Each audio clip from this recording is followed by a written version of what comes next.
Assalamualaikum warahmatullahi wabarakatuh. Perkenalkan, nama saya Evita Divalanvida dengan NIM 4022301008 dari PSC dari kelompok 1. Di sini saya akan menjelaskan tentang analisis regresi data panel. Saya mengangkat kasus suatu penelitian dilakukan untuk mengetahui pengaruh variabel FDR dan BOBO terhadap variabel NOM periode 2021 hingga 2022. Untuk mengetahui pengaruhnya, metode yang dipilih adalah regresi data panel (VAM). Berikut adalah langkah-langkah pengujian, dari mulai pengujian deskriptif hingga koefisien determinasi. Selanjutnya, mari kita langsung ke Excel. Kita copy datanya, kita masukkan ke EViews 12.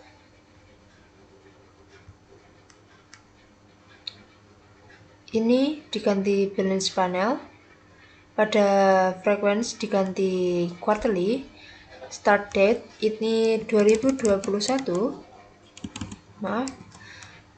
lalu end date 2022. Pada number of cross section ini diberi yang keempat. Oke, kita lanjut langsung ke quick empty group. Kita geser dulu, kita geser ke atas, jangan sampai lupa. Lalu kita copy paste.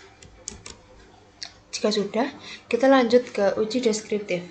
Yang pertama adalah click view, kedua adalah descriptive stats, lalu common sample. Ini adalah hasil dari uji deskriptif. Kita freeze name underscore 1 deskriptif. Oke. Kita lanjut ke uji multicode dahulu. View, lalu covariance analysis, lalu kita centang yang correlation dan covariance kita none. Pada layout kita pilih single table. Oke, ini hasilnya. Kita lihat dulu di PPT. Ini untuk pengujian deskriptif dan ini untuk pengujian multikolinearitas. Bisa dilihat hasilnya adalah 0,43, lebih kecil dari 0,9. Kesimpulannya, tidak terjadi multikolinearitas. Oke, kita kembali, kita freeze, kita name 2 multico. Sudah?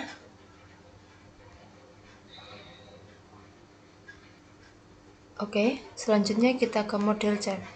Caranya quick, lalu estimate equation, kita ketik Y, spasi C, spasi X1, spasi X2. Lalu kita beralih ke panel option. Ini sudah benar untuk SEM, untuk CHAM kita pakai none dan none. Oke, ini sudah ada hasilnya. Untuk SEM kita langsung ke uji LM. Uji LM kita pilih fixed random effect testing, selanjutnya omitted random effect. Nah, ini hasilnya untuk uji LM. Kita lihat di PPT dulu. Ini dan ini.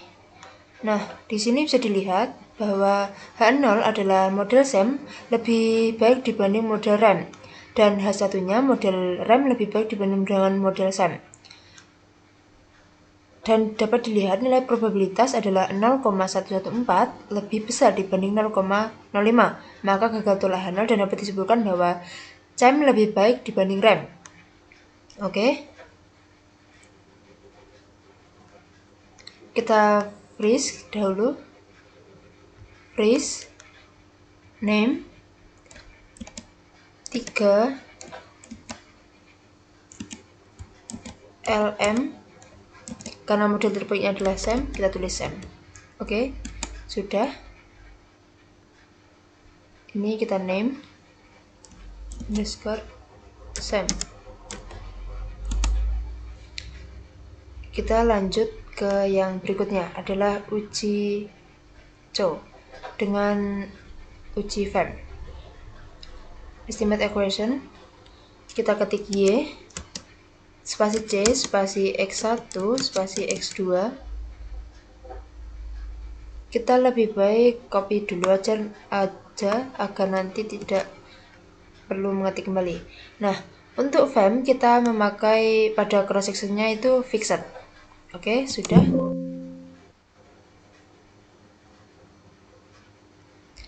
Maaf, tadi ada kesalahan. Ini seharusnya X2. Kita lihat. Oke, sudah benar. Oke. Nah, ini hasilnya keluar untuk fem. Kita name dulu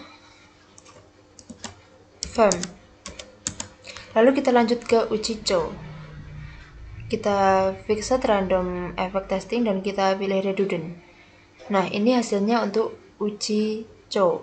Kita lihat di PPT dulu. Nah, ini untuk uji cow. H0 sama dengan model SEM lebih baik dibanding model FEM. H1-nya model FEM lebih baik dibanding model SEM. Nah, probabilitas dapat dilihat di sini adalah 0,000. Itu lebih kecil dibanding 0,05.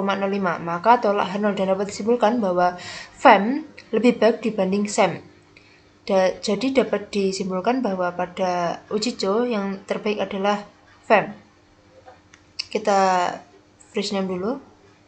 Freeze name 4 uji cow FEM. Oke, sudah. Baik, kita lanjut ke uji yang selanjutnya adalah uji Hausman. Kita quick estimate equation. Kita paste 2. Oke. Panel optionnya pada uji cow ini kan menggunakan RAM. Jadi kita ganti pada cross sectionnya random.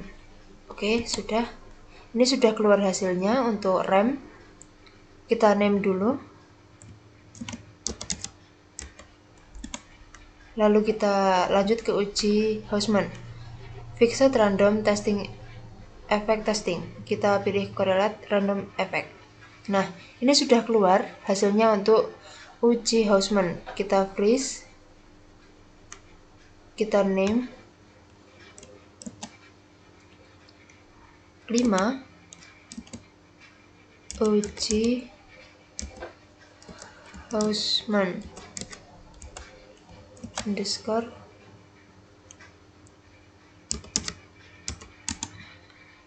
baik, kita lihat dulu di PPT-nya. Pada uji Hausman, H0-nya adalah model RAM lebih baik dibanding model FEM, sedangkan pada H1-nya model FEM lebih baik dibanding dengan model RAM. Nah, dapat dilihat di sini bahwa nilai probabilitasnya adalah 0,00. Itu lebih kecil dibanding 0,05. Mohon maaf. Maka tolak H0 dan dapat disimpulkan bahwa FEM lebih baik dibanding RAM. Jadi, untuk uji Hausman, FEM yang terbaik.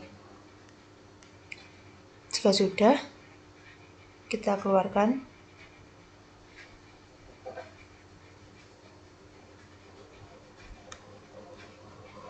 Dilihat semua ya. Terus kita kembali ke PPT. Nah, dapat dilihat di sini bahwa pada uji LM, model SEM lebih baik dibanding RAM. Sedangkan di uji cow, model FEM lebih baik dibanding dengan model SEM. Sedangkan di uji Hausman adalah model FEM lebih baik dibanding dengan model SEM. Jadi kesimpulannya adalah model FEM yang terbaik. Kita lanjut ke Fuse. Kita klik 2 kali pada FEM. Lalu kita freeze. Kita name. Kita beri 6 model terbaik.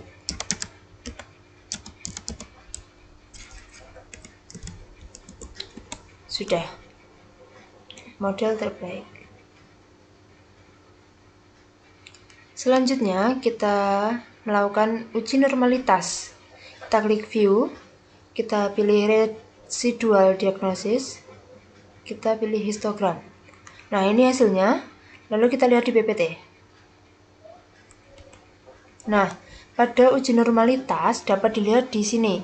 Probability H0 adalah residual berdistribusi normal dan H1-nya residual tidak berdistribusi normal. Dan dapat dilihat bahwa 0,001 itu lebih kecil dibanding 0,05. 0,05, mohon maaf. Maka tolak H0 dan dapat disimpulkan bahwa residual tidak berdistribusi normal. Oke, kita freeze name. Freeze name kita beri 7 normalitas. Selanjutnya kita view residual diagnosis, kita ke cross section. Nah, ini adalah uji multikolineritas. Kita lihat di PPT. Mohon maaf, ini adalah uji autokorelasi. Pada uji autokorelasi, H0 adalah tidak terjadi autokorelasi dan H1-nya terjadi autokorelasi. Nilai probabilitasnya adalah dapat dilihat di sini 0,550. Ini dibulatkan. Itu lebih besar dibanding 0,05, maka gagal tolak H0 dan dapat disimpulkan tidak terjadi autokorelasi. Baik, kita freeze name.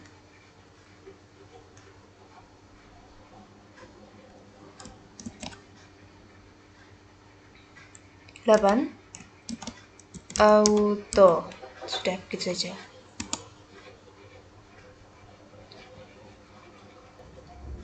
Baik, selanjutnya adalah uji heterokedastisitas. Kita X dulu ini. Kita view. Kita residual diagnostik, lalu kita heterokedastisitas. Nah, baik.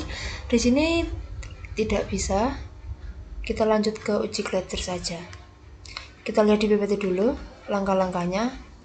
Nah, pada uji Gletser itu yang pertama adalah klik proc, lalu make residual series, lalu pilih OK. Kita coba.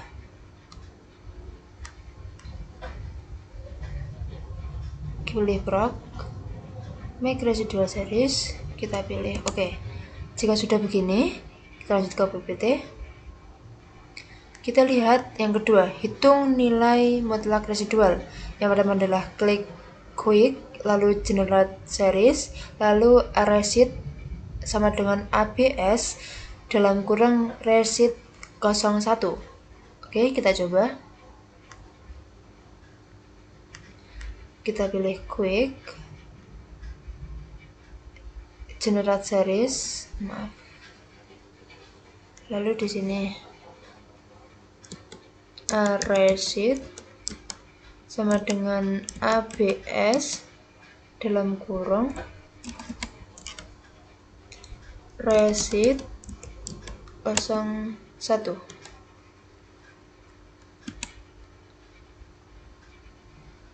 Oke. Nah, ini sudah. Lalu selanjutnya adalah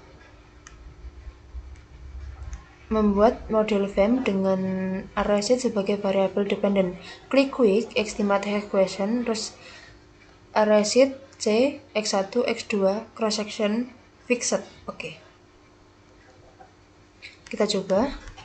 Pilih quick, terus estimate equation. Oke, kita lanjut. Kita ketik arrayset spasi C spasi X1 spasi X2. Oke, pada panel optionnya kita pilih fixed ya tadi. Oke, sudah ini. Sepertinya hasilnya sedikit berbeda dengan yang di PPT. Kita coba lihat.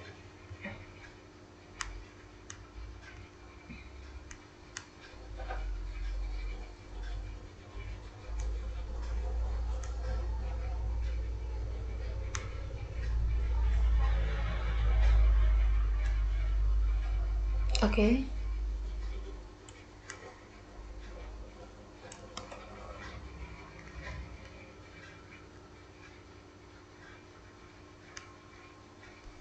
Nah, di sini dapat dilihat ini dapat dilihat di sini ya, propnya. Prop Y sebesar 0,4558 dan mohon maaf, prop X1 0,4558 dan prop X2 itu 0,083. Itu sama-sama lebih kecil dibanding 0,05. Maka kesimpulannya tidak terjadi heterokedastisitas pada model. Lalu kita lanjut lagi di sini.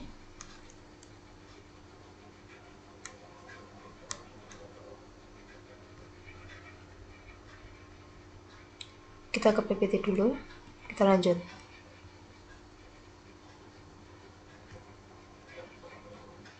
Oke, selanjutnya kita freeze, kita name, kita namai dengan tadi sudah 8 berarti 9 hetero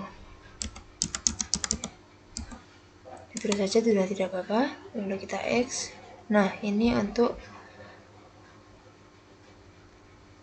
uji gletsernya 10 gletser.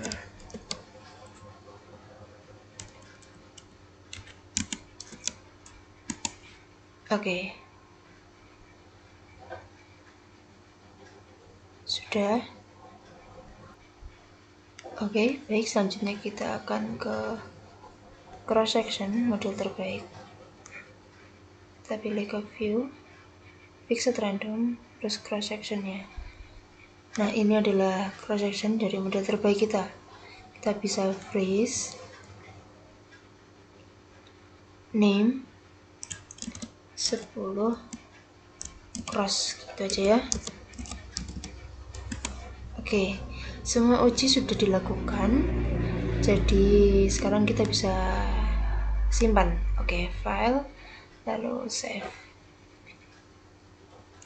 Kita beri fem gitu aja ya, fem psc. Oke, enter. Ini kita pilih single. Oke, sudah. Mari kita kembali ke PPT. Nah, di sini ada model terbaiknya tadi dari cross section tadi. Nah, kita dapat dilihat dari sini.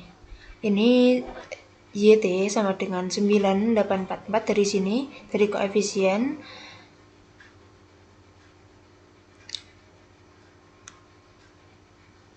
nol koma 0,03 dari sini, dan selanjutnya ini min 0,090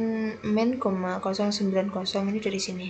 Oke, dapat dilihat di sini modelnya. Terus dapat disimpulkan bahwasanya nilai tertinggi diberi oleh Bank Maybank Syariah, yang kedua adalah Bank Mega Syariah, dan yang ketiga adalah Bank Muamalat, dan yang terakhir adalah Bank Syariah Indonesia. Baik. Nah, ini selanjutnya uji T. Dapat dilihat di sini. H0-nya adalah X1 tidak berpengaruh signifikan terhadap Y, dan H1-nya X1 berpengaruh signifikan terhadap Y. Nah, ini dapat dilihat di sini. Nilai probabilitasnya 0,2663 itu lebih besar dari 0,05. Maka gagal tolak H0 dan dapat disimpulkan bahwa X1 tidak berpengaruh signifikan terhadap Y. Untuk selanjutnya,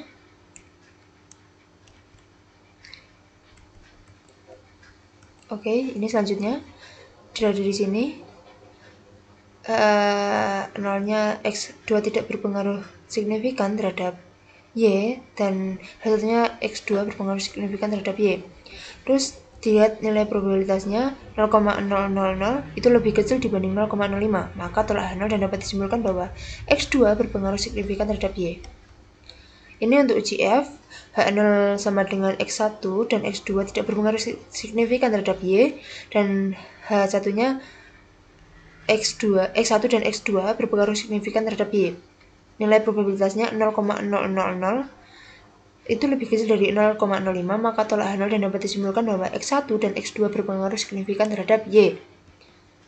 Ini koefisien determinasi nilai adjuster R square sebesar 0,992 atau 99,2% yang menunjukkan bahwa X1 dan X2 mampu menjelaskan variasi Y sebesar 99,2% dan sisanya dijelaskan oleh variabel lain di luar model. Terima kasih untuk penjelasan saya. Penjelasan saya tersebut guna memenuhi tugas dari ekometrika dari Ibu Maulida. Terima kasih atas waktunya. Wabillahi taufiq wal hidayah. Wassalamualaikum warahmatullahi wabarakatuh.